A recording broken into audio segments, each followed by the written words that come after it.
But one of the issues with social media, it's been pointed out by many people, is that I think maybe particularly Instagram, people look like they have a much better life. People are posting pictures of when they're really happy. They're modifying those pictures to be better looking. Even if they're not modifying the pictures, they're at least selecting the pictures for the best lighting, the best angle.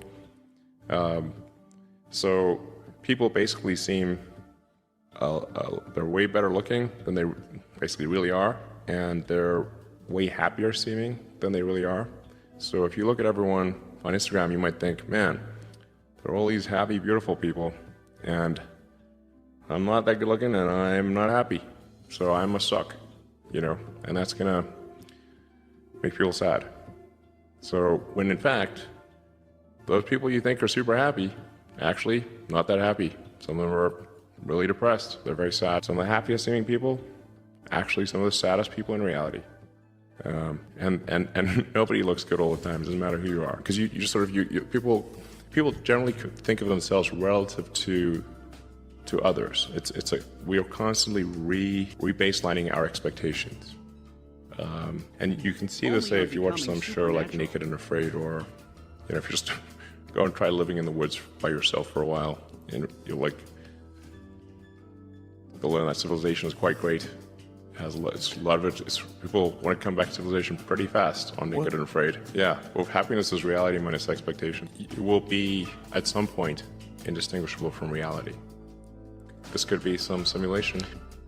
Well, the argument for the simulation, I think, is quite strong, because if you assume any improvement at all over time, any improvement, 1%, 0.1%, just extend the time frame, make it 1,000 years, 1,000,000 years. The universe is 13.8 billion years old. What would civilization, if you're very generous, civilization is maybe 7,000 or 8,000 years old, if you count it from the first writing.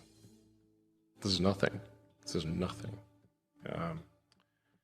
So if you assume any rate of improvement at all, then games will be indistinguishable from reality, or civilization will end. One of those two things will occur.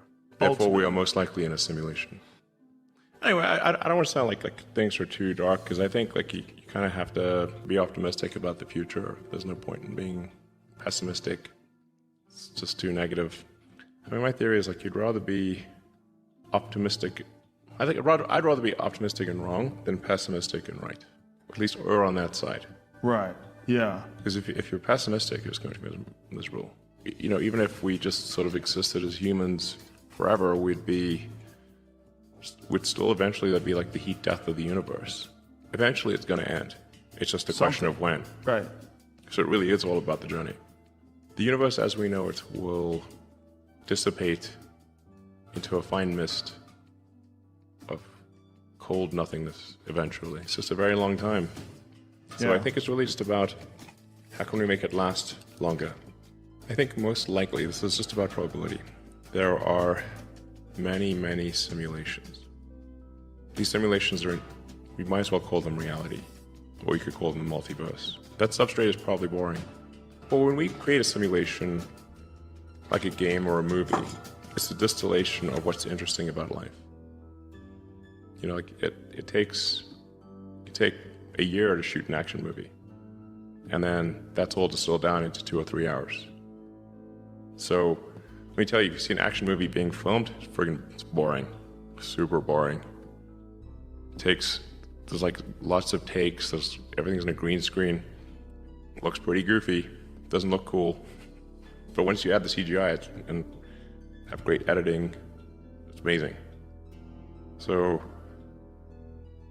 I think most likely, if we're a simulation, it's really boring outside the simulation. Because why would you make a simulation that's boring? You make the simulation way more interesting than base reality.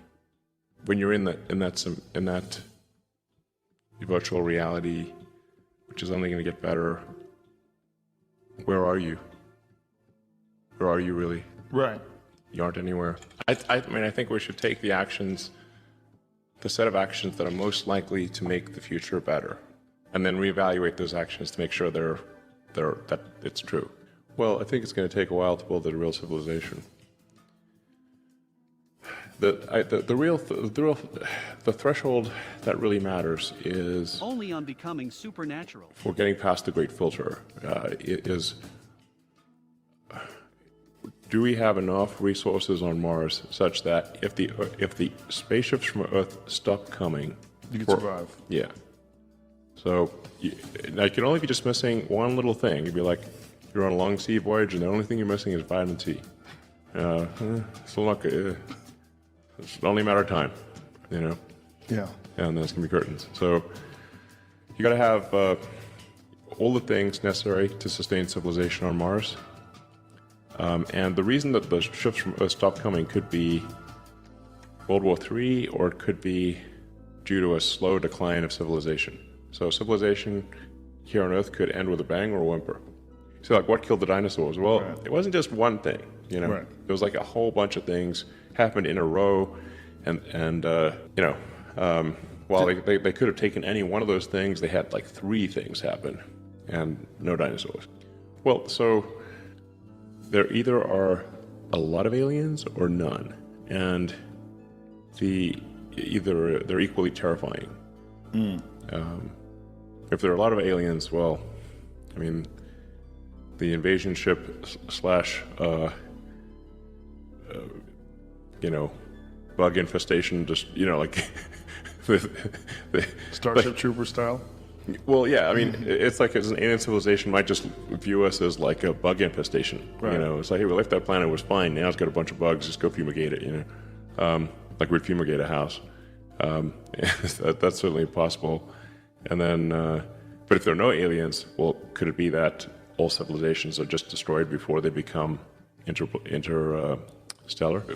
And I want to be clear, like, to the best of my knowledge, there is no evidence for alien life on Earth. There's no evidence for alien life. There's no direct evidence for alien life. No, you know. And if somebody says, "Oh, what about this alien for, you know, sighting or whatever?" I'm like, listen, it's got to be at least as good as a 7-Eleven or ATM cam. Okay, it's like, if somebody's got at least like an iPhone 1 level camera, yeah, like something, you know. Honestly, I think I would know if there were aliens. I mean, if they wanted us to know, obviously they could just, for sure, you know, show up and walk down Main Street, you know, like, hey, I'm an alien, check me out, you know. Right. Here's my spaceship, I just land in the middle of Times Square. I'll be like, right, okay. Yeah. So whatever they are very subtle, these aliens. No, I mean, if they show up, I'm like, great, okay, now this is new information.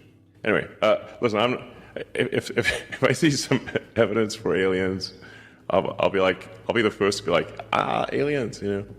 I mean, we have archaeologists going all over the world looking at things, you know, where there's this people, like, if we were to find something like, let's say, like a cube of titanium, just like a 1-inch cube of titanium, say, in the middle of the pyramid, I'd be like, aliens for sure. There's no way they could have made titanium back then. There's no way. That's hard. That's all. One little, didn't even need a computer. Like, a computer would be like, hey, wow, computers, they didn't have computers back then, so it must be aliens. But even just like some advanced metallurgy, anything, like, we would say anything like that. Everything that we found archaeologically is consistent with the time, the technology they had at that time. Archaeologically? Yes. Yeah, just throughout history. It's not like, like if aliens visited, there'd be something buried somewhere, I think. We haven't seen anything. So, anyway, I mean, maybe there are aliens, but they're very subtle. If there are, they're just very, they're being pretty shy. As far as we can tell, there's none. So, nor are we seeing signals from any other solar system or anything like that. So, now, and the thing is that on a galactic timescale, even with sublight travel, you could absolutely colonize the whole galaxy, even some of the neighboring galaxies. So if you said 1 million years and say there's no new physics, could you colonize the galaxy in 1 million years? Absolutely, the entire galaxy. Only on Be Positive.